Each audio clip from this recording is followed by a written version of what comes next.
So we have cheese crackers and we have fruit snacks. So I've been with the Tulsa Police Department for almost 20 years.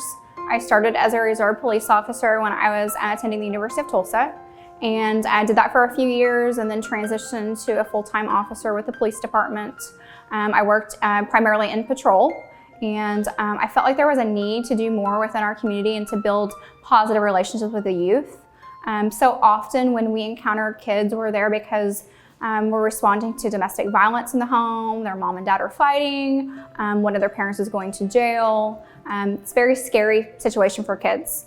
And I didn't want their only interaction with police to be negative. So I felt like it was that was important for us to be positive and to build the relationships with them and settings, and that we could mentor them and just, it was positive all around for the police officer and for the children that we were interacting with.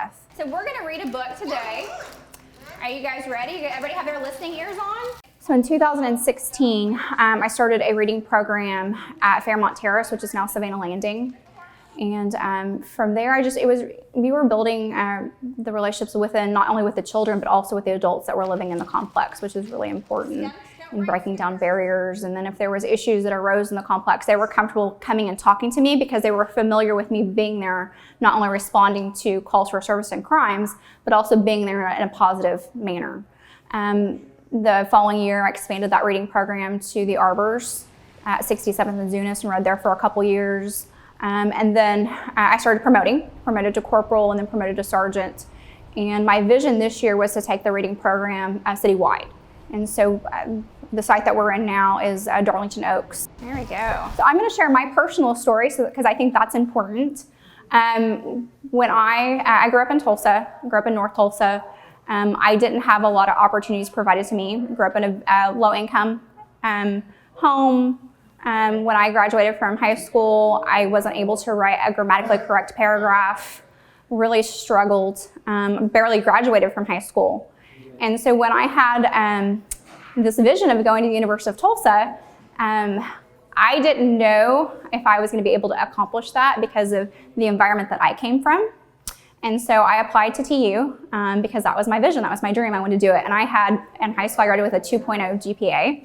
I didn't have the financial ability to attend the University of Tulsa. And I remember meeting with an admissions counselor and telling her my story. And it was just a brief summary of my background.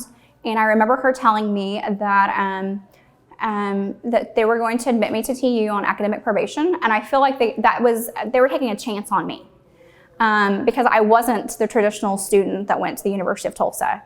And so I've carried that with me through the years, that having that opportunity, and had she not been willing to take a chance on me, I wouldn't be where I'm at right now. Who wants to start? I'm a psychology major, I minored in sociology, have a certificate in legal studies.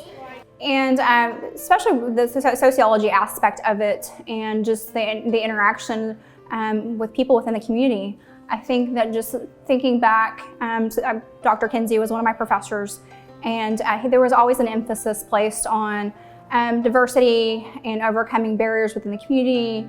And so I think back to that time and how some of the things that he said during his lectures, there's a lot of truth to those things. So that's when I'm out doing that, I'm very aware of that. And like I said, we are breaking down barriers and building those positive relationships and hopefully being a positive mentor to these kids that we interact with.